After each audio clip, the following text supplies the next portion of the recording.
Baiklah, Assalamualaikum warahmatullahi wabarakatuh. Mohon izin dokter, perkenalkan nama saya Dini Angriani, NPM 2208260224. Mohon izin dokter, di sini saya akan menjelaskan mind mapping saya. Pada blog psikiatri ini saya mengambil judul yang pertama yaitu PTSD ataupun Post Traumatic Stress Disorder. Nah, kita mulai dari definisinya. Baiklah, dari definisi PTSD itu sendiri adalah gangguan kecemasan yang muncul setelah paparan peristiwa yang sangat traumatis.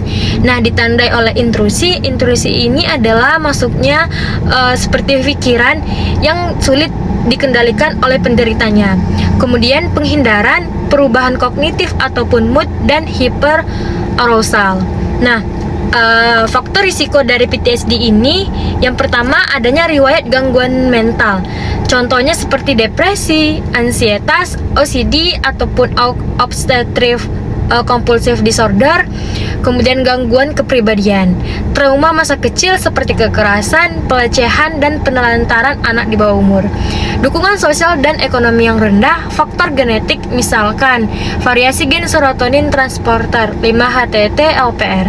Kemudian adanya jenis kelamin perempuan yang lebih berisiko dan usia muda saat terpapar trauma.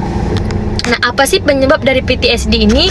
Penyebab dari PTSD ini ada beberapa, yaitu ada 5 yang saya tampilkan. Yang pertama ada faktor biologis, yaitu disfungsi HPA aksis. Seperti yang kita ketahui, HPA aksis ini adalah hipofisis pituitary adrenal. Ini adalah sumbu pengatur emosi pada sistem saraf kita ataupun pusat pengendalian impuls kita pada otak. Nah, ini adalah gangguan regulasi hormon stres, kortisol rendah ataupun fluktuatif. Yang kedua adanya faktor psikologis. Nah, faktor psikologis ini seperti pengalaman trauma berat ataupun berulang, seperti kekerasan seksual, perang, bencana yang berat, dan kecelakaan yang berat. Yang ketiga ada faktor sosial dan lingkungan, contohnya seperti dukungan sosial yang rendah setelah kejadian traumatik. Yang keempat ada faktor perkembangan, riwayat trauma masa kecil. Dan yang terakhir ada faktor pencetus langsung, seperti paparan langsung terhadap kematian, cedera berat, atau kekerasan seksual. Nah, yang terakhir adanya gejala klinis. Gejala klinis itu sendiri terdiri dari intrusi seperti memori dan flashback, mimpi buruk spesifik, penghindaran seperti tempat atau orang, kehilangan minat, emosi negatif, perasaan terpisah, iritabilitas, masalah tidur, ataupun mudah terkejut pada penderitanya. Komorbiditas sering seperti depresi mayor, gangguan kecemasan, penyalahgunaan zat, dan gangguan kepribadian pada penderita.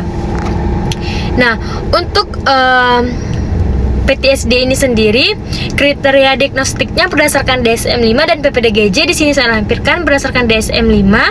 Yang A adalah paparan terhadap kematian atau ancaman, cedera serius atau kekerasan. Ini terjadi langsung ataupun tidak langsung. Kemudian adanya intrusi ataupun kilas balik, mimpi buruk, flashback, dan distress pada pemicu.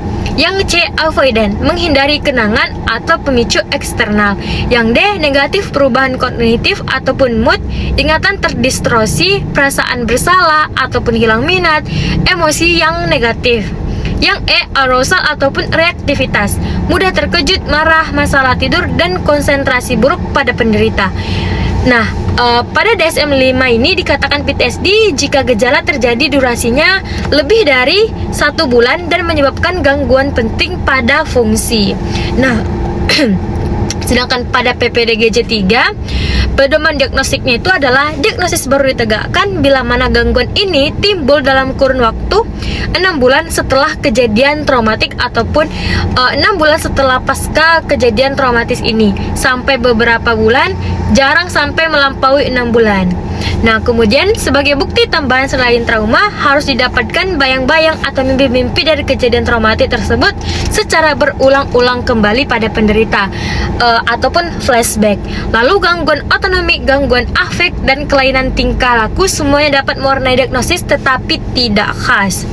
Nah, kemudian sesuatu sequel ataupun menahun yang terjadi lambat setelah stres yang luar biasa.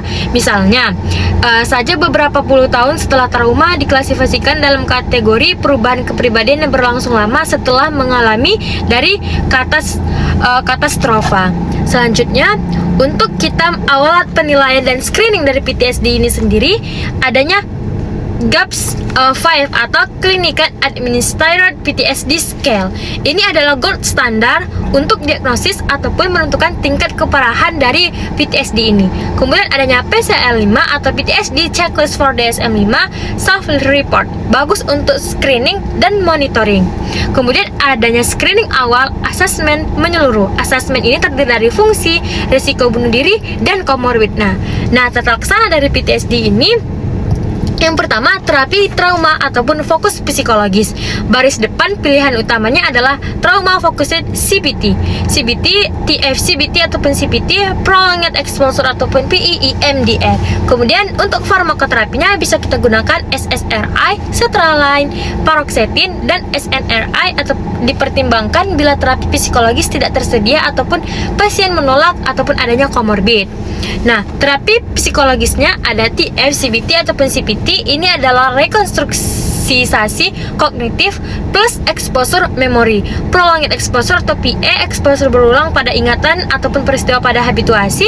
EMDR, desensitisasi dengan stimulasi bilateral, bukti kuat ataupun kondusif guideline. Terapi kelompok ataupun keluarga. Nah, ini sangat penting seperti suportif dari keluarga, berguna khusus pada populasi tertentu. Baiklah, pada PTSD ini adalah referensi yang saya gunakan, dokter.